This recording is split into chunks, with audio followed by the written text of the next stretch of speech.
देखिए, होता क्या है कि जब लोग एसएसडी खरीदने जाते हैं तो वो अमेज़न के पेज पे जाते हैं और स्पीड को देखते हैं।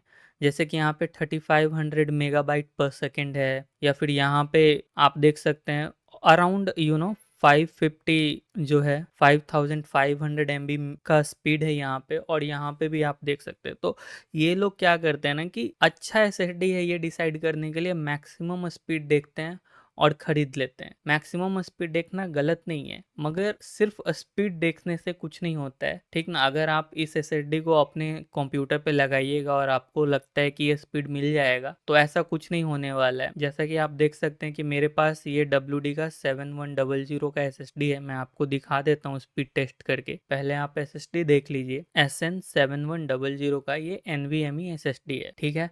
इसमें क्या है कि एक डायरेक्ट स्टोरेज होता है, वो भी सपोर्टेड है गेमिंग के लिए, मगर इंटरफेस स्पीड सपोर्टेड नहीं है ना। तो मैं आपको बताता हूँ कि एक्चुअली में मैंने गलती क्या किया था। जब मैं एसएसडी खरीद रहा था तो मैंने उससे पहले ये एसएसडी खरीदा था जो था Gen 3 X4। तो इसमें जो जनरेशन है वो 3 है, मगर क्योंकि X4 लिखा हुआ था यहाँ पे तो मेरे को लगा कि ये 4th जनरेशन का एसएसडी है, मगर ये एक्चुअली में 3rd जनरेशन का एसएसडी है। ओके, आपको X4 पे ध्यान नहीं देना है। X4 का मतलब 4th जनरेशन का एसएसडी नहीं होता है। तो क्योंकि ये एसएसडी मेरे ऊपर चल गया था तो मेरे को लगा कि ये एसएसडी भी चल जाएगा, और एक्चुअली ये चलता भी है, क्योंकि इसका जो फिजिकल कनेक्टर है वो बिल्कुल सेम है इस एसएसडी के जैसा, तो ये चल भी जाता है। मगर इसका स्पीड इतना ही रहता है, क्योंकि ये जो ब्लैक वाला एसएसडी है ना, ये जो है ये Gen 4 के लिए बना हुआ है। PCIe Gen 4। ओके, तो Gen 4 अलग होता है। यहाँ पे अगर आप देख रहे हो तो ये Gen 3 है, भले ही यहाँ पे X4 लिखा हुआ हो। ओके, तो ये सबसे बड़ा प्रॉब्लम था। तो मैं आपको इन दोनों का स्पीड दिखला देता हूँ, तब आपको एक्चुअली में पता चल जाएगा। तो ये जो लास्ट के 2 ड्राइव्स है मेरे पास, ये एक्चुअली में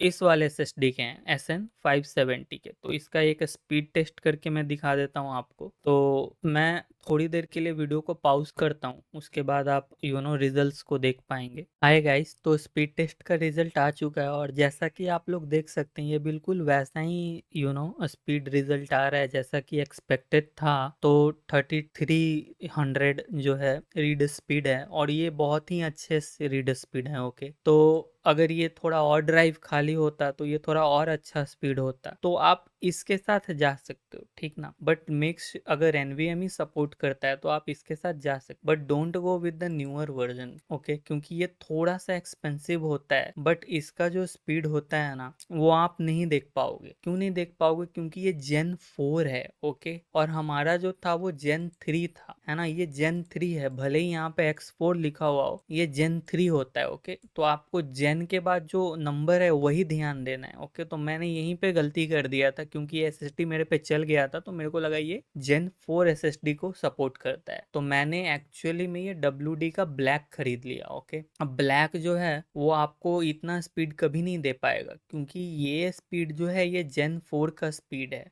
तो मैं आपको स्पीड टेस्ट करके इसका स्पीड दिखा देता हूँ। ये इतना ही स्पीड देगा जितना कि आपको अभी रिजल्ट में आया है। ओके, तो मैं आपको दिखा देता हूँ कि Gen 4 का ड्राइव लेटर कौन सा है। तो जो C है और D है और E और H है, तो ये सारे जो हैं वो ड्राइव हैं इसके। तो मैं E ड्राइव पे टेस्ट करता हूँ और आपको फिर उसका रिजल्ट दिखाता हूँ। ओके, तो ये रहा E ड्राइव, और इस पे मैं ये टेस्ट को स्टार्ट कर देता हूँ। ओके, मैं वीडियो को पॉज कर देता हूँ ताकि आप लोग डायरेक्ट टेस्ट रिजल्ट्स को देख पाएं। हाय गाइस, तो टेस्ट रिजल्ट्स आ चुके हैं, और जैसा कि आप देख सकते हैं कि इसका जो स्पीड है ऑलमोस्ट सिमिलर है प्रीवियस एसएसडी से। तो लगभग सब चीज़ सेम है। ऐसा क्यों? जबकि यहाँ पे साफ साफ लिखा हुआ है कि जो इसका मैक्स रीड स्पीड है वो ऑलमोस्ट 7000 तक जाता है, बट यहाँ पे ऑलमोस्ट 3300 यानी कि ऑलमोस्ट 3000 तक ही गया है। तो ऐसा इसलिए है क्योंकि ये जो है Gen 4 के लिए और ये Gen 3 के लिए। तो आपको किस बात का ध्यान रखना है? आपको खरीदने से पहले इस बात का ध्यान रखना है कि आप में Gen 4 सपोर्टेड है या नहीं है।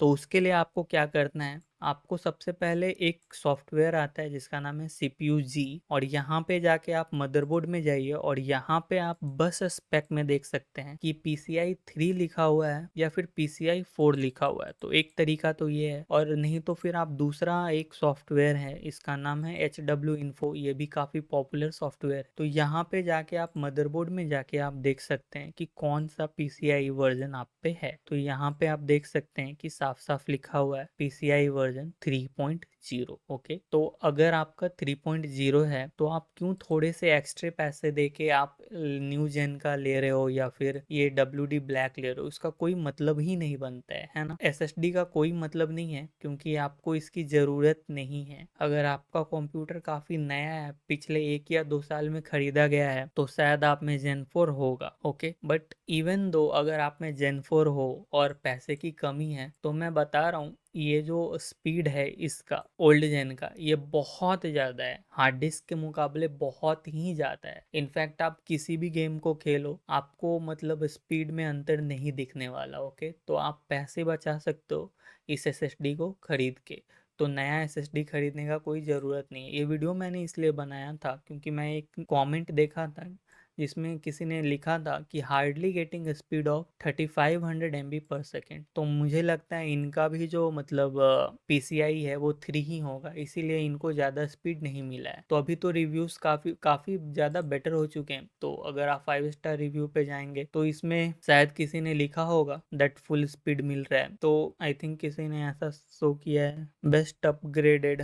ओके, तो यहाँ पे तो मुझे नहीं मिल रहा है, बट यस ये सपोर्ट करता है फुल स्पीड, बट कंडीशन क्या है कि आपके पास Gen 4 होना चाहिए। तो आई होप कि ये वीडियो हेल्पफुल रहा होगा, और अगर आपको पसंद आया तो प्लीज़ लाइक एंड सब्सक्राइब जरूर कीजिएगा क्योंकि ये काफ़ी महंगी SSD है और इसमें पैसा बर्बाद करने का कोई सेंस बनता नहीं है अगर ये सपोर्टेड ही नहीं है पूरी तरह से। ओके, तो ठीक है, थैंक यू, बाय बाय, मिलते हैं अगले वीडियो में।